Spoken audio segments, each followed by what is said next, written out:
And welcome back. Welcome back for me. Don't know why I just said that.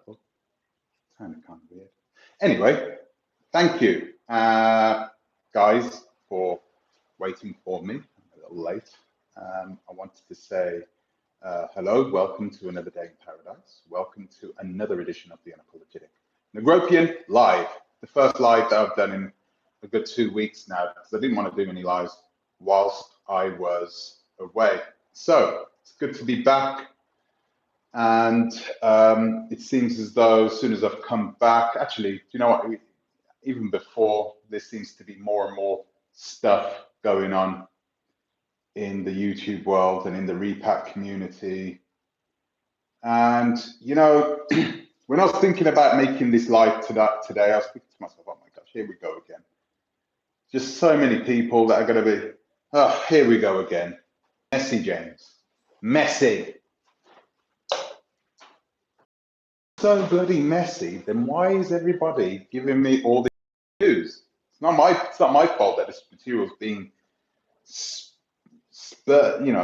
spewed out by people all the time. There are people all the time who are there do some really crazy things in the world of YouTube now at this present moment, and we need to try and, I don't know, I wanted to talk about it because it's important, right? Something important came up. And yes, we are talking about the unapologetic nomads. And we are talking about the altercation that they had with Alan, oh my gosh, I forgot his name. My gosh, my internet's not working. Alan, anyway. So the altercation that they had with this businessman, okay? And I think a lot of people watched the video that the Unapologetic Nomads, thank you very much, to many, thank you. I think a lot of people watched the video that the Unapologetic Nomads released a couple of days ago. And when I was watching the video, I was kind of like, well, you know, it was almost as if they were addressing the impact and not really addressing the impact of the entirety of the chain of events that led up to the point in which Aaron, which is the man of the house of the Jackson family, yeah, Aaron Jackson, from the Unapologetic Nomads, to the point in which he had to sort of correct Alan, right? He had to correct him. He had to put him back in his place and say, hey, you know, that's not called for. That cannot be done. Okay, so we're at that position, and what I wanted to discuss today is the chain of events, because it wasn't just about what Alan said about African Americans. Yeah, you saw that love bomb video. You saw that. So that's what we're going to discuss first. We're going to go from there. Yes. Okay. Critical nurse ready. Yeah, that is right. Because that was on top. This is where it all started from, in reality. And this is where the disrespect started from, clearly. And it's, man, you know, sometimes you get put into situations, and as you grow older, you realize that there are situations you're going to be in that you have to react to straight away. And if you don't react to them straight away, what's going to happen is later on, you're going to regret that you didn't say certain things right at that moment. Yeah, he did do that. Guys, I'm going to ask you, please like, subscribe, share, click the bell notification. Please consider supporting the channel on our Patreon, and please consider following the Oversight channel. The link is all going to be in the description. We're going to get on with this, okay? Because, guys, I didn't want to stay on for a long time, but I did want to address this. I am back from vacation. Thank you very much, KS. And I just wanted to say this actually before I went on. Guys, a lot of people have been has sent in requests. They've sent in requests into oversight. Now that I'm back, I'm on them. Okay, so now that I'm back from vacation, I have my laptop, I have my work stuff, I have my desk. Boom, I'm on it. So you're going to be getting emails and calls, text messages, however you want it to be, however which way you want it to be contacted. You're going to be getting that within the next 24 hours. Okay, so don't worry. I've seen everybody's emails. Right, so we're going to get on with this.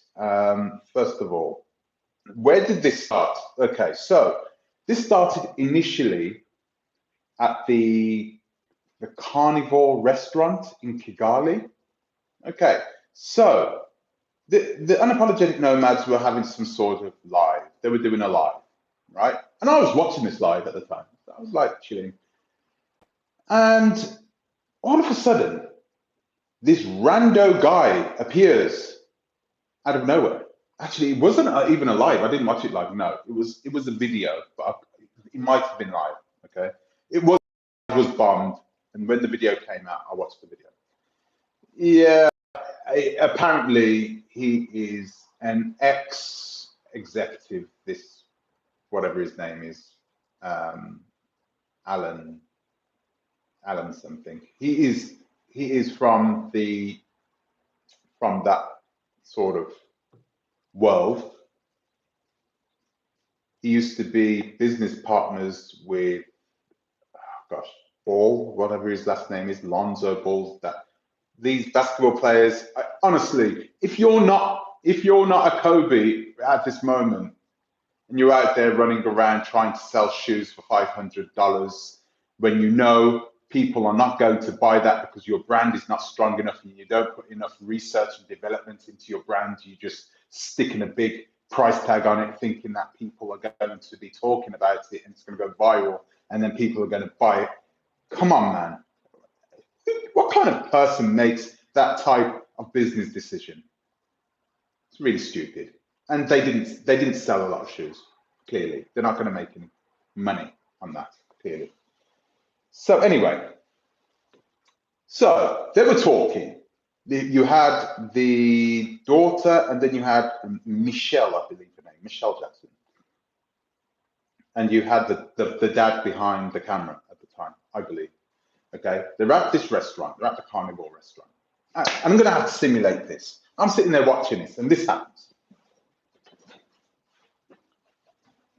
Okay, you have to imagine Michelle is sitting there.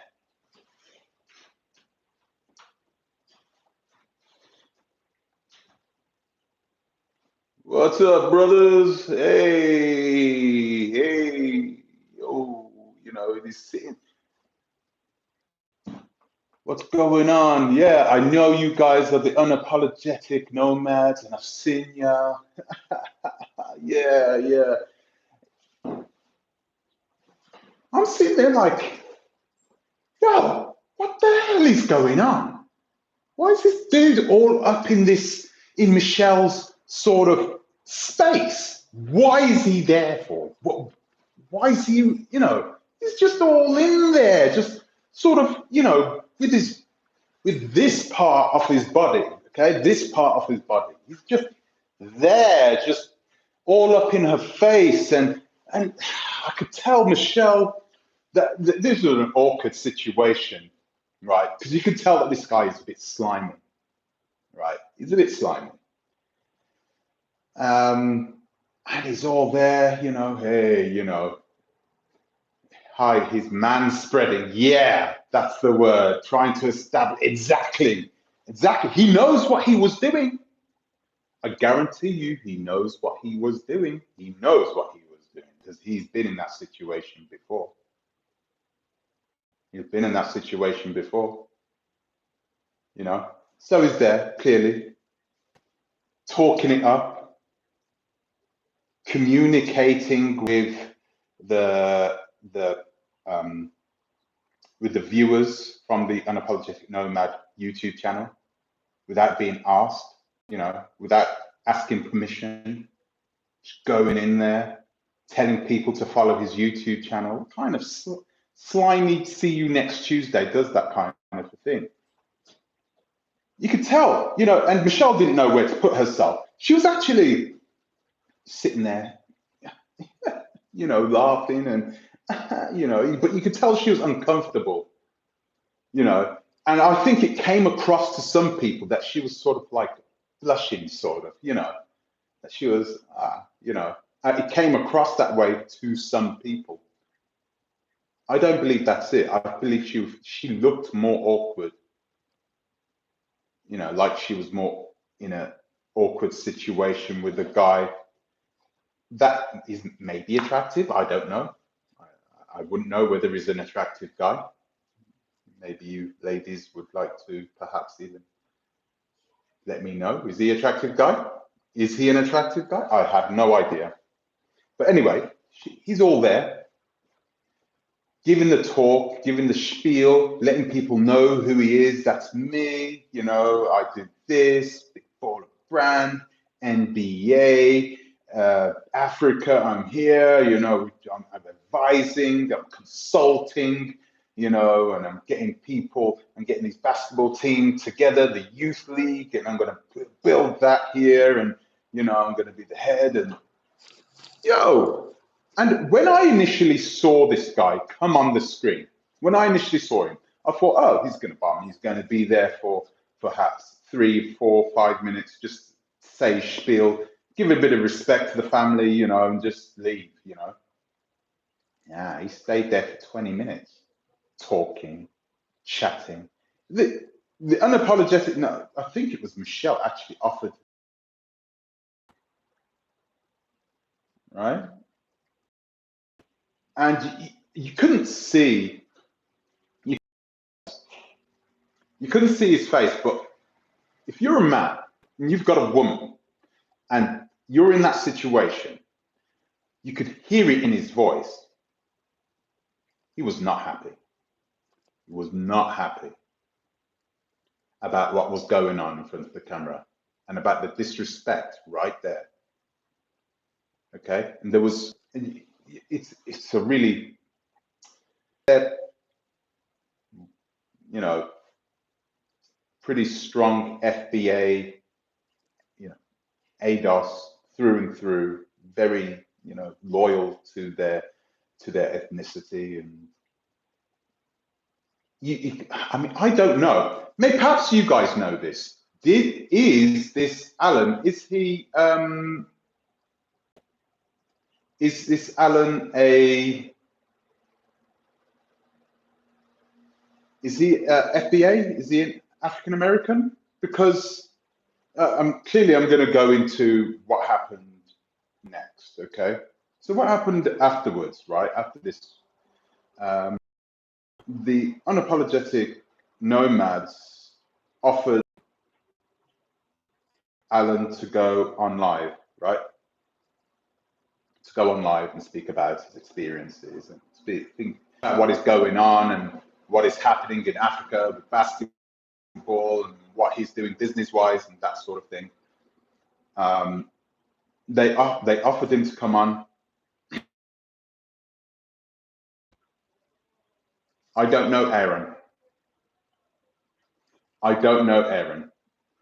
The only way you can judge Aaron is by the way he acts in front of camera. And that doesn't tell me the way he's been acting in front, Foundational Black American, FBA, the way he's been acting, he has been acting as if he is a good person. Okay. Comes across as not a good person, but then again, there are a lot of people that come across as not a good person who are in fact very nice people. Okay. It comes across as being a bit of a snake. He's ADOS. Okay, BB. He's ADOS, but now we're going to talk about this live that he did with the Unapologetic Nomads. He's come on, they were talking, and they were talking more about, I'm trying to remember this out of my head, actually. I'm trying to remember this out of my head, so bear with me. So they were talking about the differences between athletes in Africa and athletes in America and how things were going to differ. And when we're talking about not just foundational Black Americans, when we're talking about continental Africans as well, right? We're talking about continental Africans. There are a lot of African Americans, a lot of ADOS African Americans who don't like this African League. They're not big on it. Why? Because all of a sudden you have a continent, a whole continent that is taking something that has been specifically more owned by the African American community. They've had it for decades now. The NBA is synonymous with African America, the African American community. Who is the scammer? Profile. Oh, you want a profile of him? I'm going to make a video about him. Okay, I'm going to make a video about him. Alan,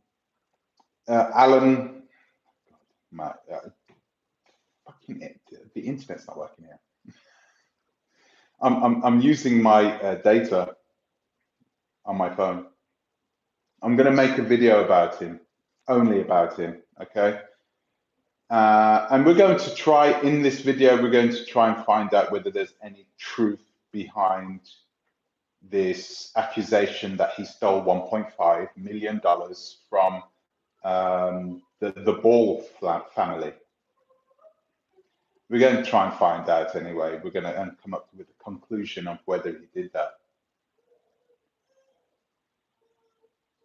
Oh, is it bad? I don't know, actually. I don't know what is going on. I went away, I come back, and the internet's playing up.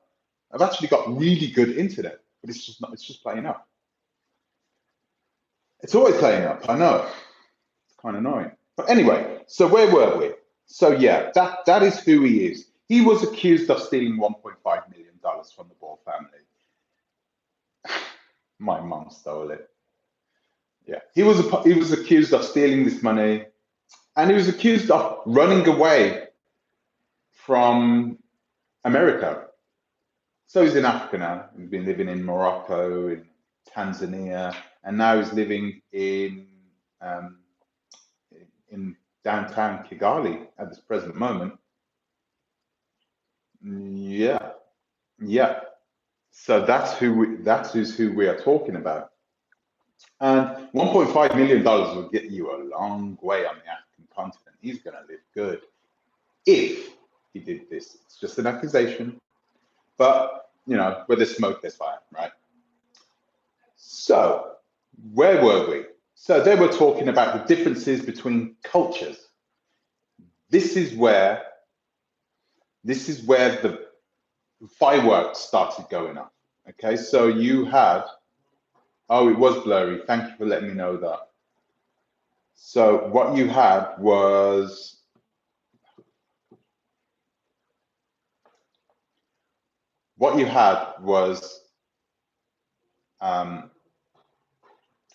Alan tried to give his opinion. This is what happened. Alan tried to give his opinion on the differences between the continental African basketball players and the African American basketball players. And what he said about the continentals is that the continental basketball players are going to be more down to earth when it comes to how they spend their money. The money is going to be spent back it's going to be brought back to the communities.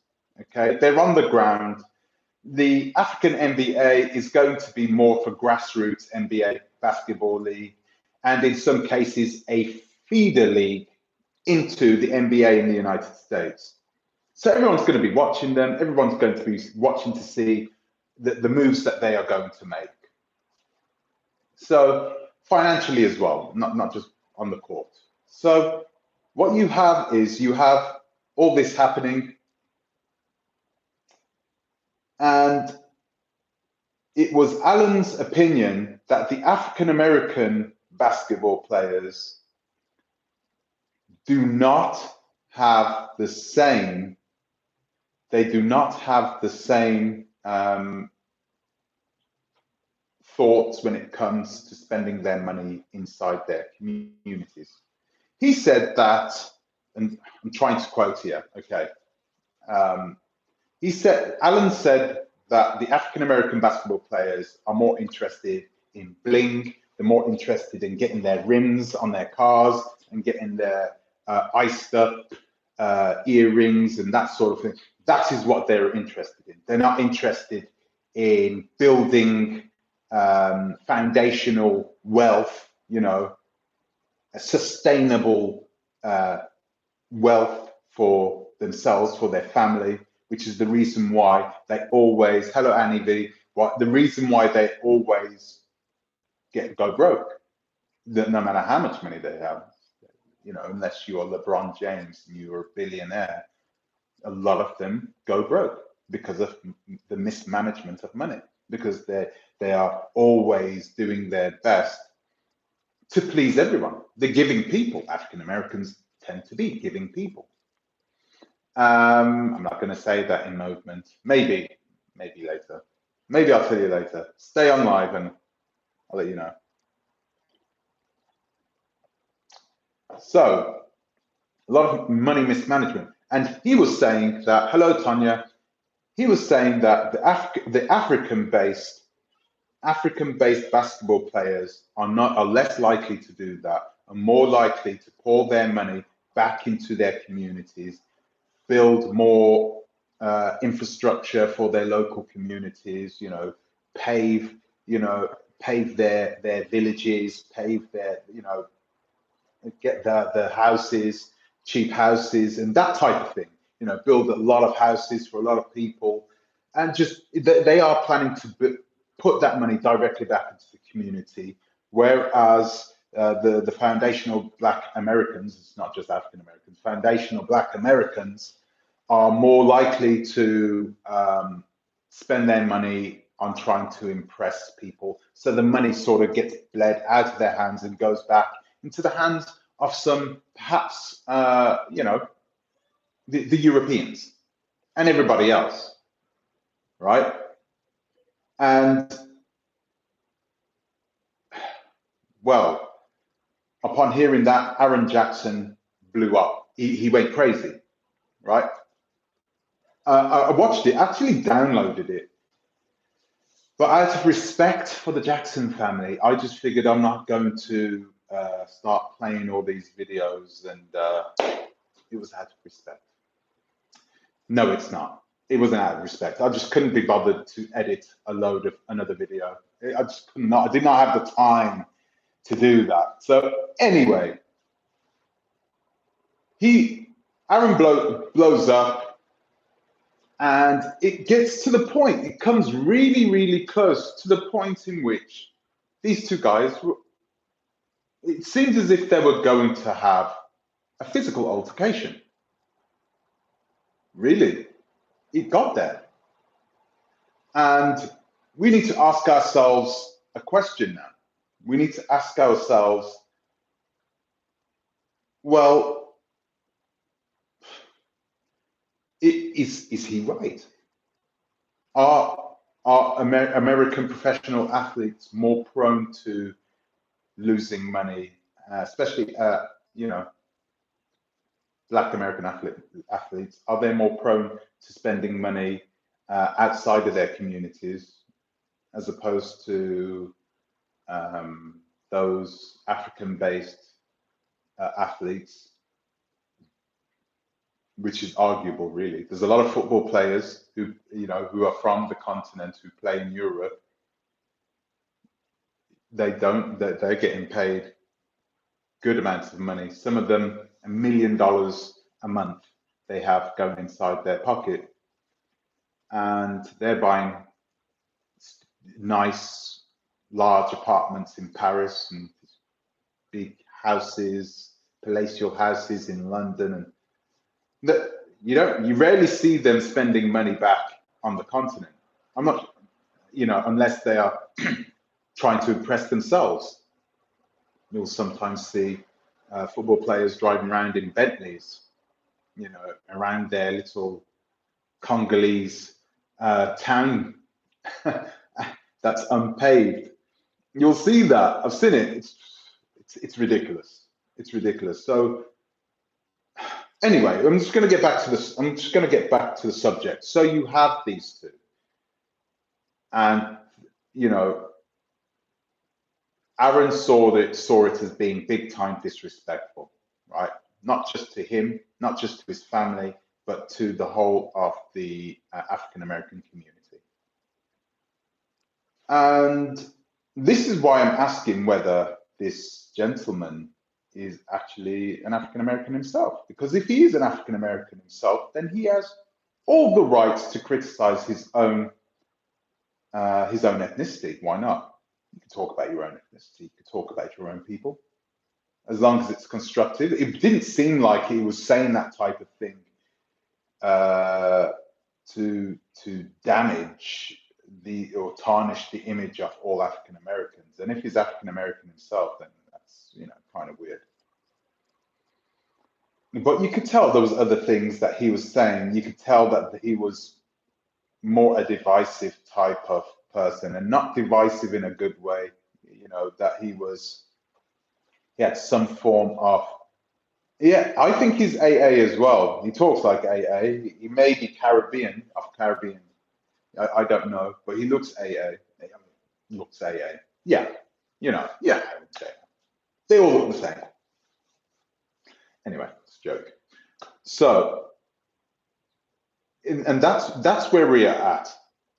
The Unapologetic Nomads brought out another video explaining, and I've got to give some respect here to Aaron for actually coming out and talking about it, because a lot of people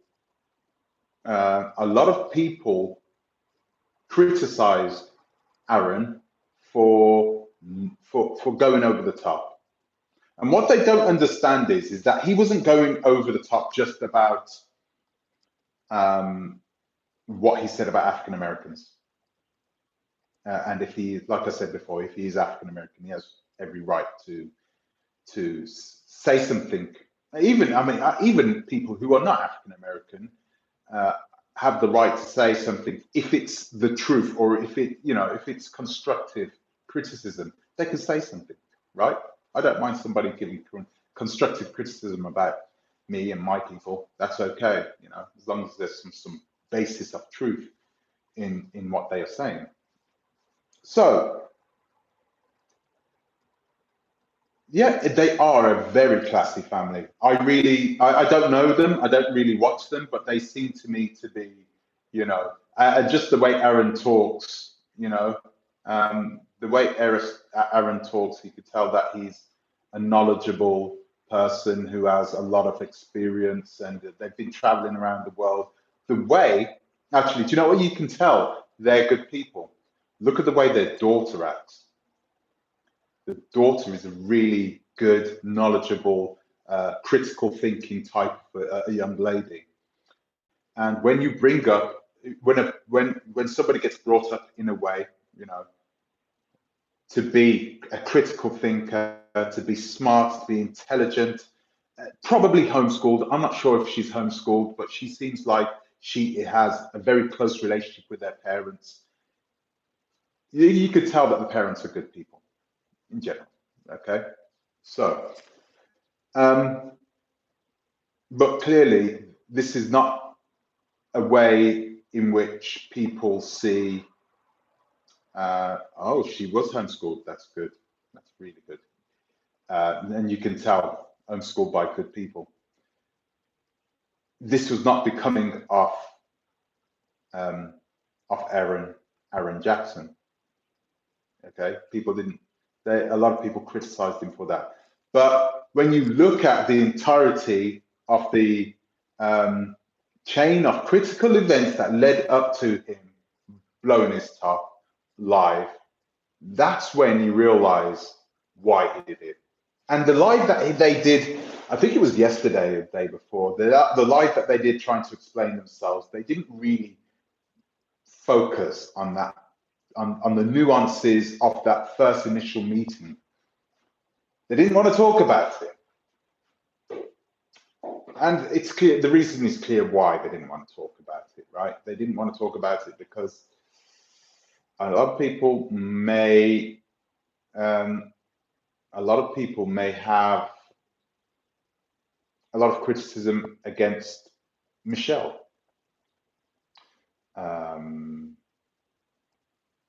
For the way she kind of, I don't know. Here I am. I'm not trying to defend her. I'm not trying to sort of criticize her. I'm just from what I saw in that live, you know, perhaps it's Erin's fault actually. Because the first live that they did when he bombed into it, when this Alan bombed their live, Erin should have said something right there and then, on camera, live. And this is what we do as men, especially older men like us. I think I'm about his age. When we get to that age, we become comfortable in uncomfortable situations. Become comfortable in uncomfortable situations. We like that. I learned that from my mother. My mother likes, when she got older, you know, when we were older, no, actually, no, that's not the truth. Throughout her life, from when, you know, I could know when she was doing something, you would see her escalate situations. I don't know whether it's a Caribbean thing, but if someone sort of crossed her in the wrong sort of way, she would escalate it right there and then. She didn't care if anyone else was watching. That's a beautiful thing that we have at our age. Okay, it's something that we should use. And I think Aaron should have escalated it right there and then, live. Put him in his place. That's your family. That's your family. And when someone is getting all up into your wife's personal space, you call it out straight away. You call it out. Okay? In a respectful way. In a way in which Aaron would have done it. Okay? I don't know which way you guys would have done it. But you call it out straight away. Because this Alan knew what he was doing. He seemed like a bit of an Enrique Suave type, you know, just the way he was moving and smiling and moving around your daughter and your wife. Nah, it's a no. It's a no. But you know, clearly there are reasons why he didn't go up there and then, right? Aaron was holding his nerve, and it did work very well. In the grand scheme of things, the overall situation, the overall way he took care of that situation, he did very well. Okay, I've been in that situation before. I haven't done so well, and yeah, it's you know, when you're not in control of your emotions, you know, it can lead to trouble down the road, especially when you're in a foreign country. So I think Erin is not the type of guy you should mess with anyway. He seemed like the kind of person that has a long temper, but you know, at the end of that wick, there is a stick of dynamite, and once it reaches that, you know, he seems to be that kind of guy. The last live is still on. The last live is still on. They took it down. They took down the other live. They took it down. And I think he's been asking people whether he wants to put it back on and stuff. I'm not sure. I think he should. I think he should. Because it doesn't show Alan in a good light. You can tell that he just looks slimy. Just looks like a slimy guy. Who would want to do business with this type of guy anyway? African sportsmen are big ballers too. They love living the high living, yeah, and go broke a lot. Black men love to party. Black men are not good money. We tend to have trouble with it. But I don't think it's just black men. I don't think it's just black men. I think you get a lot of Europeans as well. But you know what? A lot of them, the young athletes in America, don't understand is that they're not going to be afforded the same opportunities as your Dirk Nowitzkis and your Christian Leightoners, your handsome white, you know, basketball players. They're not going to be afforded the same type of careers after they've stopped playing, going on radio, doing, you know, hosting TV shows and that type of thing. You know, that they won't be given that type of stint unless they are really at the top, unless you're a Shaquille O'Neal or a Charles Barkley. So they tend to struggle, but they think, you know, when you're 20 years old and you're handed a contract, you know, worth millions, you're going to struggle with it unless you have the right people there to guide you, right? Allen Iverson, remember Allen I? He had the right people there guiding him. He spent all his money. He's almost broke now. But when Reebok signed the contract, his massive contract, way back in the mid 90s, when he came out of prison, right? When he stopped playing for Georgetown, right? And he went to prison for a little bit, came out, went straight to the Sixers, right? He's a brilliant player. Brilliant player. I remember that actually, mid 90s when he came out and he started playing as a rookie, and he was playing against Michael Jordan, who had just returned, I believe. Wow, brilliant. It was perfect.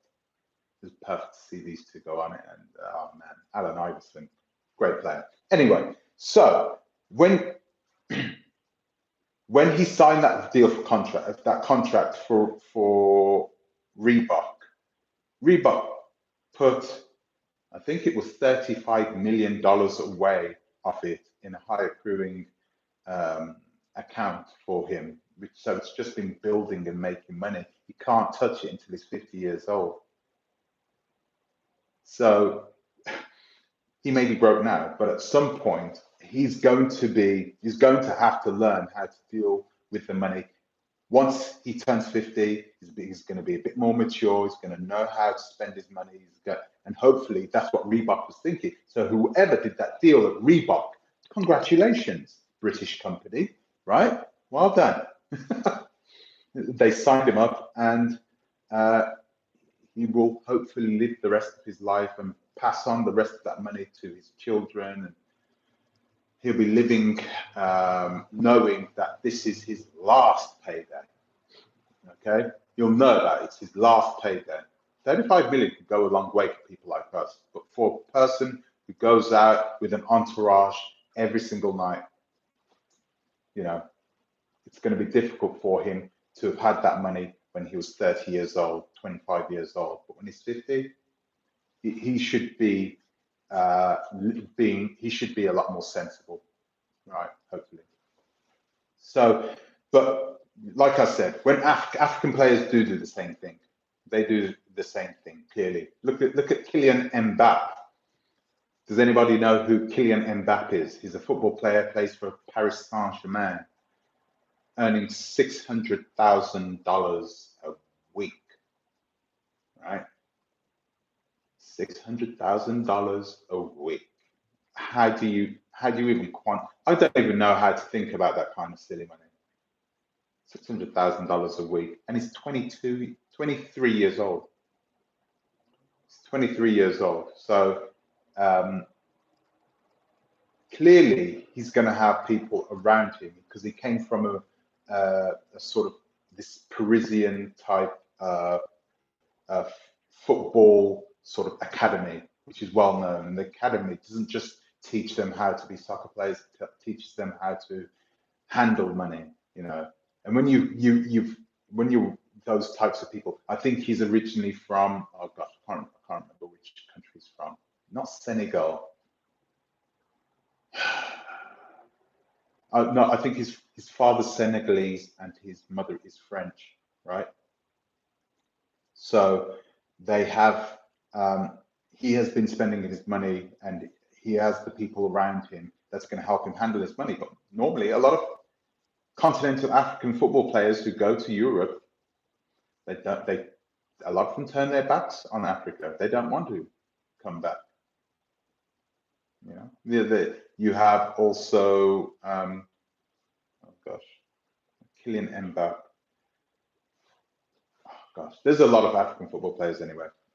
Didn't want to go on. I don't want to go too deep into it, but it happens with African football, African professional athletes too. But I think the African NBA is a different kettle of fish. That it was more focused for the African people. Okay, it's more for the African. Pogba. How did you know I was thinking about Pogba? How did you know I was thinking? But Paul Pogba, of course, he is a continental African. But you know, you get a lot of continental Africans who love the African American culture, who want to be part of the African American culture, who want to absorb the African American culture. Okay, and Paul Pogba is one of those people.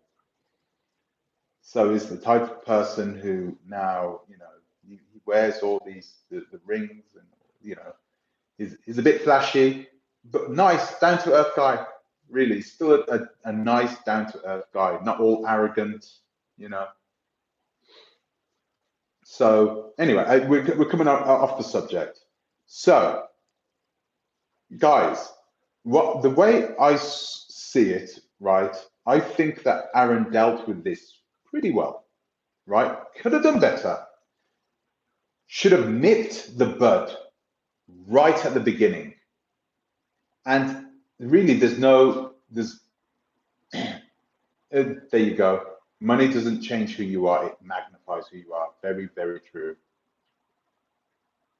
I think you get a lot of people who don't understand the magnitude of being given sorry, not the magnitude, forget that. They don't understand where Aaron was coming from. And that's where Aaron was coming from. There was a whole chain of events that happened up to the point in which he blew up. So you have to count that in. So he didn't just blow up for one reason. And then the other day he comes on live, speaks to everybody, tells people that this Alan was being disrespectful against the FBA, you know, and he was being disrespectful in general, and that was the reason. But he didn't mention the part about him going all up over his, you know, getting into his wife's comfort zone. I wouldn't have liked that either. So please take that into account. I'm hoping this is all over. I'm going to make a video about this Alan, and I'm going to try and find out whether there's any truth in the matter of him stealing this money from the Ball family. $1.5 million is not a lot of money to the Ball family. Okay, they're not going to die over it. They've got their little contracts. They've got their basketball player sons, and hopefully, you know, they'll do something about that big baller brand, because it's terrible. It's terrible the way they've marketed it and everything else. Yeah, I know about it, which is good, but they need to perhaps focus more on technology and more on research and development. Try and do something different. Try and have the shoes developed in Africa by African engineers, you know, or university engineering students, engineering university students in Africa. Focus on something else. Don't just, hey, you know, you're not going to compete against Nike ever, right? You're not going to, because Nike spends millions of dollars on research and development alone every single year. tens of millions of dollars just on research and development to make sure that they can produce a perfect shoe for everybody. You need to have some form of collateral inside your brand, and Big Baller Brand does not have that. It just has a few. They're not even top grade basketball players, are they? They're not going to win championships, are they? Lonzo Ball is not going to win a championship on his own merit. He's not a franchise player. None of his sons, none of those baller boys are franchise players. They are medial, right? So you cannot build the brand on their backs either. I think one of the sons have actually signed for Puma. So that says a lot about those shoes, right? So yeah, there's just something tacky and fake about the brand and about this whole, you know, these people who are trying to make themselves out to be something that they are not. We're going to get a lot more of it coming to the African continent, but hopefully people will see them for what they are, and hopefully we will get some grassroots basketball players coming through from the African continent, and they won't need to go through slimy agents just like this Alan. We don't want people like him investing on the continent, but well, we're going to see what happens there. So that's it from me. That's all I had to say about this situation. I don't want to go on about it too long. What else am I going to say? I just hope that you guys are okay. We're going to go live again tomorrow, okay? If I don't go live, I will make a video because I'm really busy tomorrow with oversight work. So if any of you guys, like I said before, the vacation was really nice, Joe Vlogs. Thank you. It was really nice. I'm going away again actually soon for business purposes. So no. Guys, we're going to go live soon and we're going to talk about the snake bite. We're just going to ask everybody out and out, who is taking, for me, maybe I should do a Q&A about me.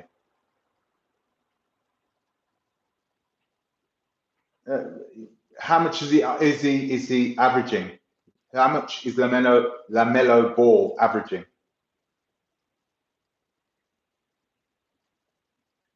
Is he in the NBA yet? And how much is he averaging in the NBA? That's all I need to know. How many assists is he averaging? Who's he playing for? All I'm hearing is talk about the ball basketball players, but you know, there are Porzingis. Remember Porzingis? I think he plays for Dallas now. I know him because yeah, I have reasons, but I know Porzingis. 16 points a game with 8 assists. I mean, okay, that's not exactly franchise numbers, right? Is it? I bet you was getting a lot of playing time as well, and I bet you that is not franchise. They're not going to win an NBA championship through one guy averaging 16 points and 8 assists a game, right? I'm sorry, but that's just the truth. There are too many strong guys, too many better guys out there. Porzingis does the same things that Lonzo Ball does, and he's 7'1". Okay, there are a lot of talent coming in from all over the world now. So I don't know. Maybe I'm just being overcritical. But he's no Kobe. He's no Michael Jordan. You know, he's no Larry Johnson. You know, Patrick Ewing. Remember these guys? Sean Kemp. You know, the guys that you could just give the ball to and they will take the game on, and they would always bring home 25, 30 points, even in their rookie days. Actually, no. Sean Kemp didn't really average that many points in his rookie days, but Hakeem Olajuwon, his son's not doing too well actually, because his son is playing or was playing for the same team that I played for, the Birmingham Bullets, back in the UK. His son's playing for them now, I believe. Who's rookie first season in the NBA? Who's doing that? Hakeem Olajuwon's son. I can't come. Not now, anyway. I'd love to. Wow. How the hell did he get a contract? He's not that good. He's not even that tall or athletic. I bet you he's on that juice, isn't he? Anyways, I bet you guys don't know, do you? How do you think these NBA basketball players are able to play every single week at the high level? Is it just vitamins they're taking? Come on, guys. We know better. No. They're on special medicine, guys. They're on special medicine. And this is another thing. The Ball brothers, they don't seem to be athletically gifted as well.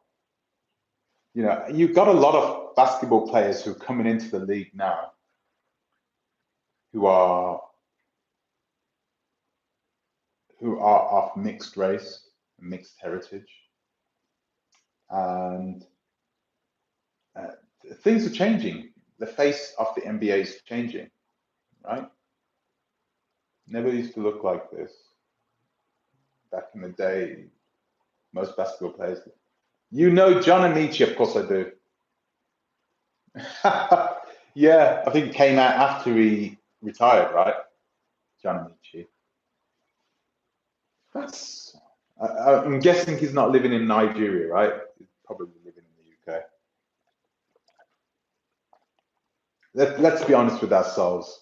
The chances of there being more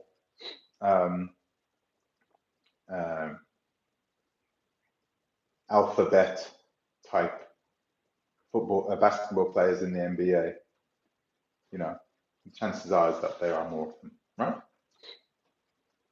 And what's wrong with that? Nothing wrong with that. As long as they can play and be, you know, as long as they're professional, they should be treated just like anybody else. Anyway, so guys, I'm going to end it there. And I'd like to thank you for coming on to watch this. LaMelo Ball was the NBA Rookie of the Year 2021. How many points did he average? I don't care about these plaudits, really. I don't care about what awards he won. What did he win on the court?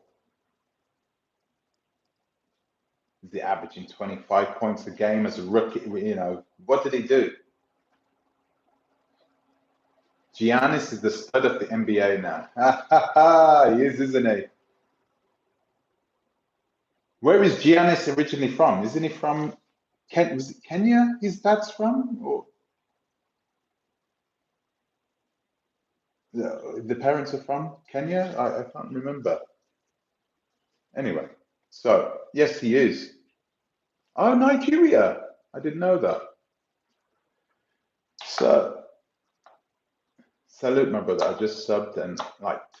Giannis is from Greece. Yeah, he's not really from Greece, is he? Come on. He's not really from Greece, is he? No, he moved to Greece when he was young. He's a naturalized Greek. Yeah. Excuse me. Guys, thank you for watching. I'm going to end it here. So thank you for watching. Thank you for subscribing, guys, by the way. Yeah, he did move when he was young. Thank you. Parents from Nigeria but moved to Greece. Yeah, nice parents too, as well, by the way. He's physically gifted, but you remember, like I said before, a lot of these players, they come into the league and they're all skinny and scrawny, and then all of a sudden, 2 years, looking all buff. Look at Shaquille O'Neal, it's like within 2 years, boom. Yeah. Playing 70 games a year competitively. 7 foot tall. I didn't say that word. You said that word, Antares and Atlantis. You said it. I never said that word. Anyway, so guys, that's it from me for today. I'd like to thank you for watching. Thank you for subscribing. And I would like to give an extra special thank you to my patrons. And I'll see you in the next one. I'll see you tomorrow, guys, okay? Thank you for watching. Tarara bit. Good night, guys. Thank you.